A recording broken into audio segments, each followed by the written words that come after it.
Bonjour et bienvenue dans ce tout premier numéro de la saison 9 d'Aiguillage. Aujourd'hui, je vous emmène à Anse. Quelques jours avant le lancement de la nouvelle saison d'Aiguillage, l'association fêtait ses 45 ans et inaugurait la Fernande, une locomotive à vapeur dont la construction intégrale, sur place, a occupé les membres de l'association depuis une bonne trentaine d'années. Anse, c'est dans le Beaujolais, à une trentaine de kilomètres au nord de Lyon. Gaëtan et Mathieu nous ont donné rendez-vous quelques jours avant l'inauguration afin de vous faire profiter d'une ultime séance d'essai avant le grand jour.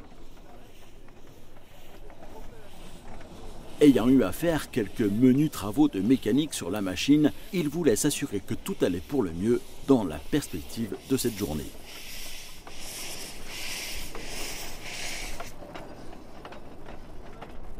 Et les voilà partis pour un petit tour de reconnaissance sur les voies du dépôt et un peu au-delà. L'association de la Voie de 38 a la chance de bénéficier d'installations que bien d'autres trains touristiques lui envieraient. Tout ce qu'il faut pour faire de la construction mécanique dans de bonnes conditions. Et un dépôt dans lequel tout le matériel construit au fil des années peut se garer à l'abri.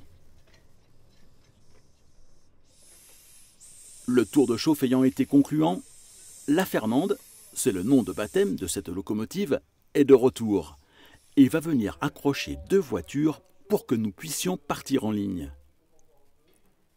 Dans le dépôt, le matériel roulant historique de l'association, dit à petit gabarit, constitué d'autorail et d'une rame tractée par un locotracteur, côtoie des constructions plus récentes, dites à grand gabarit. Les deux générations de matériel circulant sur une voie à l'écartement de 38 cm. Les autorails ayant assuré l'essentiel du service pendant de nombreuses années sont maintenant bien fatigués et il est plus rare de les voir circuler. Désormais, c'est un locotracteur et bien sûr la Fernande qui assureront les dessertes en ligne.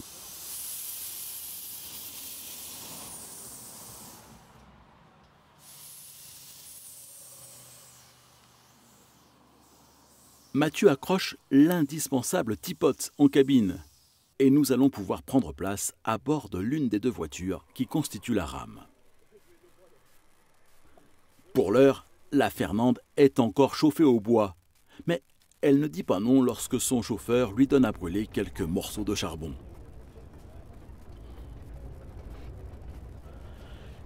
Et nous voici partis pour un voyage de reconnaissance sur la ligne.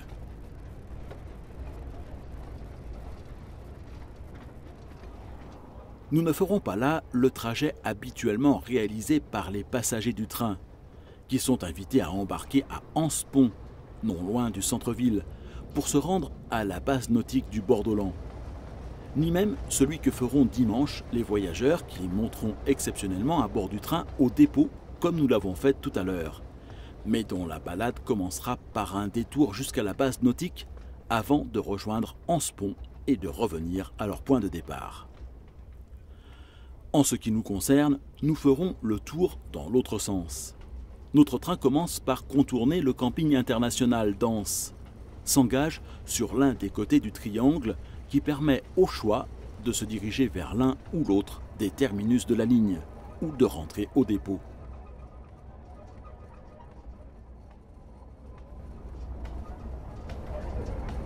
Le bruit du claquement d'une bielle inquiète tout de même un peu Mathieu, bien décidé à régler ce problème avant les circulations de dimanche.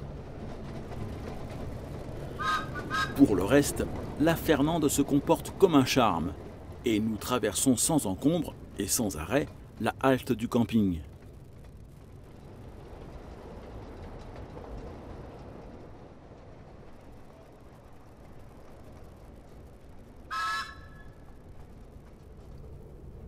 Le terminus n'est plus très loin et notre train s'engage sous le pont de l'autoroute A6. Avant de passer sous celui de la ligne SNCF Lyon-Paris.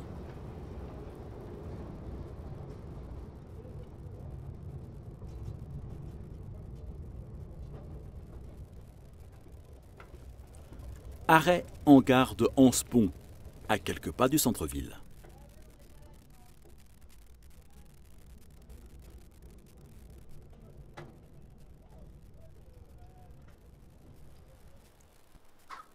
La Fernande va être placée en tête de son train et pour cela, elle va devoir être retournée grâce à l'une des deux plaques tournantes installées de part et d'autre de la ligne.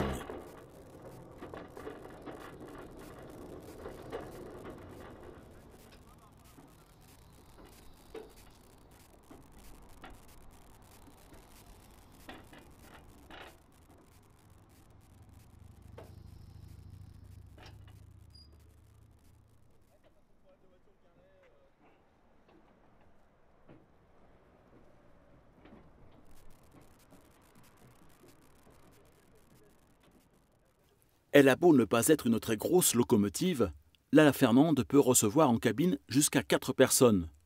Nous allons donc en profiter pour rejoindre Mathieu et Gaëtan.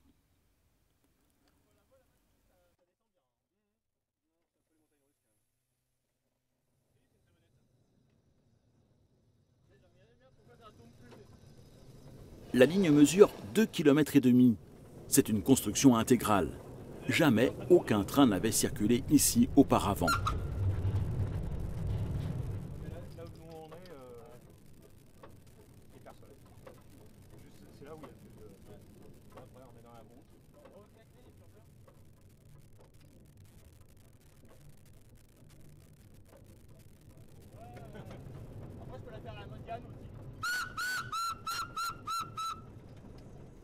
La voie a été posée par les bénévoles, aidés par les services techniques de la municipalité, et des chantiers de jeunes qui ont été organisés lors des différents prolongements qui lui ont été apportés.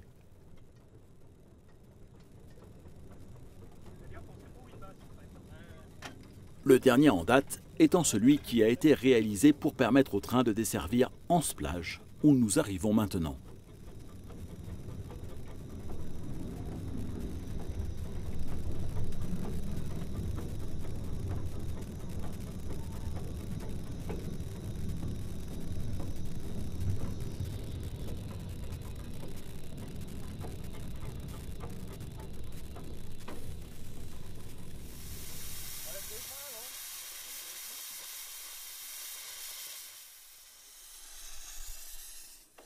Nouvelle manœuvre de retournement et nous repartons en direction du dépôt.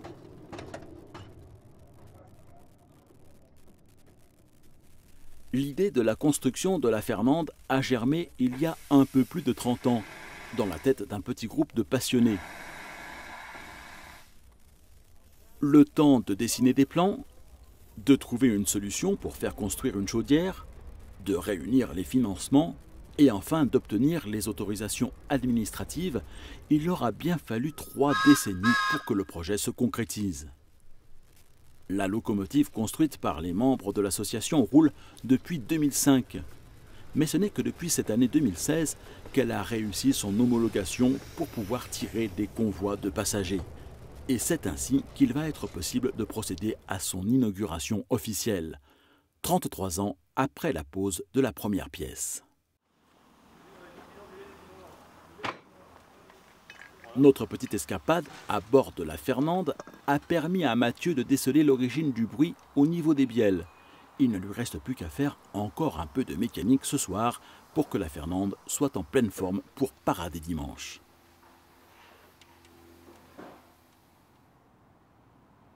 L'origine de l'aventure de l'association du chemin de fer touristique d'Anse est à chercher en Angleterre, et en particulier au chemin de fer du Romney. C'est lui qui a directement inspiré la création de l'association de la Voie de 38 et la construction de la Fernande.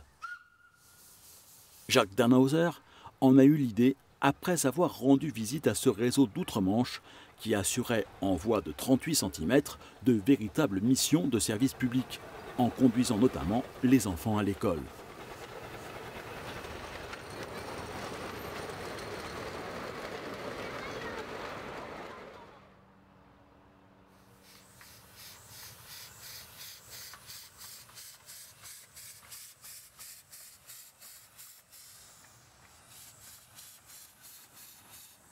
Que de chemin parcouru pour cette association, qui au départ avait été créée autour d'un petit noyau de quelques passionnés pour s'adonner à la pratique du modélisme ferroviaire, et qui, quelques années plus tard, s'est retrouvée à exploiter un véritable train touristique.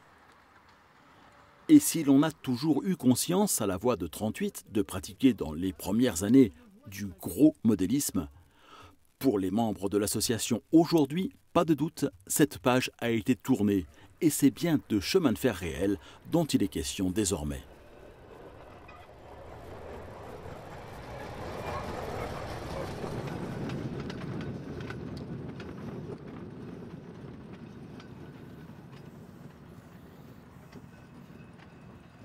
Une pensée toute particulière à la famille et aux amis de Fernand Vacher. Je l'avais interviewé il y a quelques années pour Aiguillage, alors que la Fernande, la locomotive à qui il a donné son nom, était présentée au public lors d'une fête du train à Anse. Si beaucoup de bénévoles se sont investis dans cette réalisation, Fernand en a en quelque sorte été le chef de projet et de son propre aveu, directement responsable de la construction de probablement pas loin de 80% des pièces de la machine. Fernand est décédé quelques jours après l'inauguration de sa locomotive.